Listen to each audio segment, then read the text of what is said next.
ખાસ જે Padmavati shopping centre જર્જરિત છે તે વિષયનો પણ વધારાનું કામ આવ્યું હતું, કયા પ્રકારની ચર્ચા થઈ અને તેને કયા પ્રકારે આગળ ધપાવવા માટેનો વિચાર?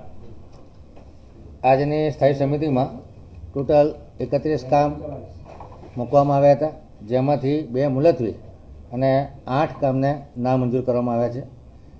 જે કામ મંજૂર થયા છે એમાં ખાસ કરીને જે પદ્માવતી શોપિંગ સેન્ટરવાળી બિલ્ડિંગ છે એ જર્જરિત હાલતમાં હોવાથી એનો એનડીટીનો રિપોર્ટ જે એક્સપર્ટ એજન્સી દ્વારા આપવામાં આવ્યો છે કે બિલ્ડિંગની હાલત ખૂબ ખરાબ છે અને ગમે ત્યારે બિલ્ડિંગ કોલેપ્સ થઈ શકે એવી કન્ડિશન છે.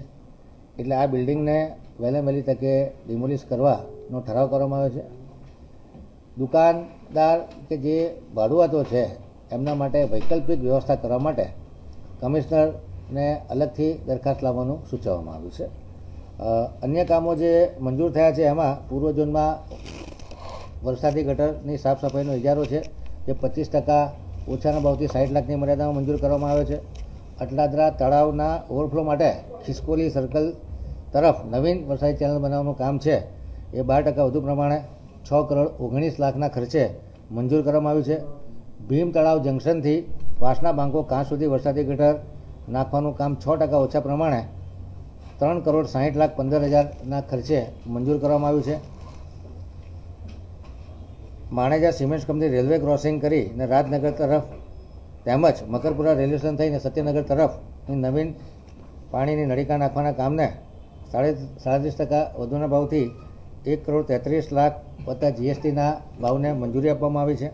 એવી જ રીતે વોર્ડ નંબર 19માં જાંબુઆ બેસિક સ્કૂલથી રાજપૂત ભવન સુધી આરસીસી રોડ તોડી અને 300 એમની પાણી નળિકા નાખવાના કામને મંજૂરી આપવામાં આવી છે.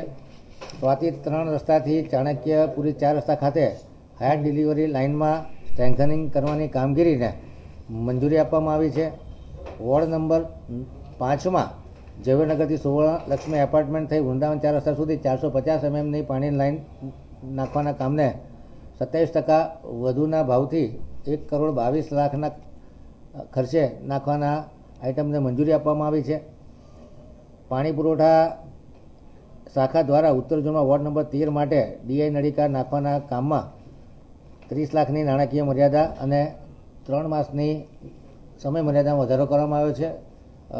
મુખ્ય માગ 6 માસના સમય મર્યાદાની અને 70 લાખના વધારાની માગ તેના બદલે સ્થાયી સમિતિએ 70ના બદલે 30 લાખની નાણાકીય મર્યાદા કરી છે અને 6 માસના બદલે 3 માસની સમય મર્યાદા કરી છે.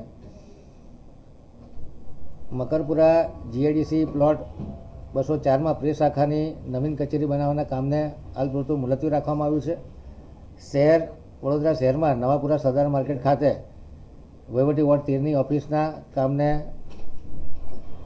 મંજૂરી આપવામાં 3.5%ના વધુ ભાવનું કામ છે અને કામની ટોટલ કિંમત 2,18,00,000 જેવી થાય છે. પાણીગેટ ફાયર સ્ટેશન માટે સ્ટોક ક્વાર્ટર્સના કામને મંજૂરી આપવામાં આવી છે. 1.80%ના વધુના ભાવનું 8,44,58,000ના ભાવનું ટેન્ડરને મંજૂરી આપવામાં આવી છે. ઉત્તર ઝોનમાં સિવિલનો જે ઇજારો છે 10 કરોડનો સિવિલ કન્સ્ટ્રક્શનના કામનો ઇજાદારે 2% ઓછા ભર્યા હતા. સ્થાયી સમિતિએ એ ભાવ ઘટાડો કરી અને 15% પૈસા ઓછા કરવાનું ઠરાવ્યું છે. 2%ના બદલે -15%.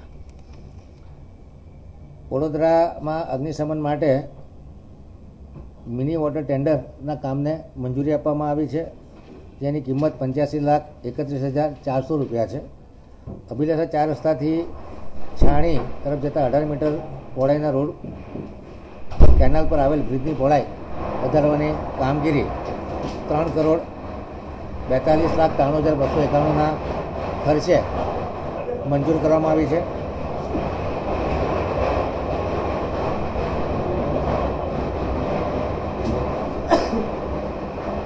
નવીન કરોડિયા કમાન્ડ વિસ્તારમાં પાણીનું નવીન નેટવર્ક નાખવાના કામ 87,17,000ના ખર્ચે મંજૂર કરવામાં આવ્યું છે. કરોડિયા વિસ્તારમાં 36 લાખ લીટર કેપેસિટર ભૂગર્ભ સમ્પ ફીડર લાઇન અને પમ્પિંગ મશીનરી ઇન્સ્ટ્રુમેન્ટેશન સિવિલ ઇન્ફ્રાસ્ટ્રક્ચરના કામને 13,51,17,721 વત્તા જીએસટી કે જે 39.11% વધુના કામને મંજૂરી આપવામાં આવે છે.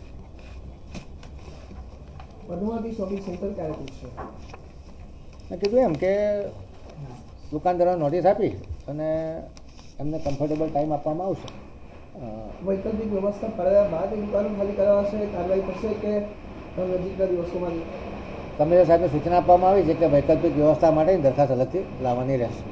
આજની તારીખે સ્ટેન્ડિંગમાં બિલ્ડિંગ જર્જરિત છે અને જોખમી છે, એટલે ઉતારવાના કામને મંજૂરી આપવામાં આવી છે.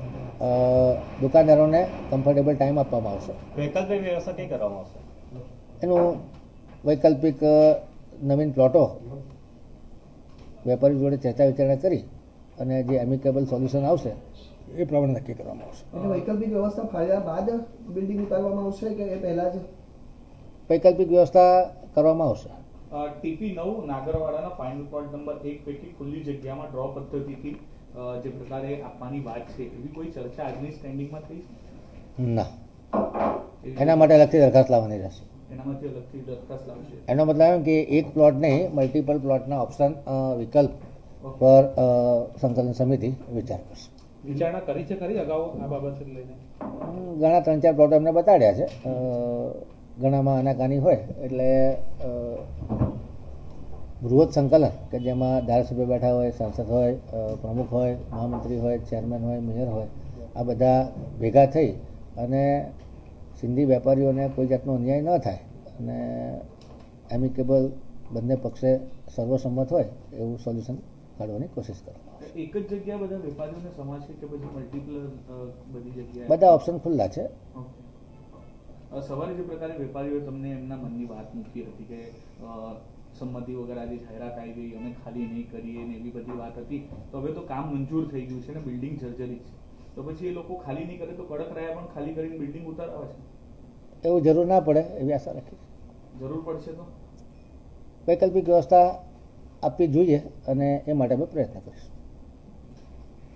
Thank you.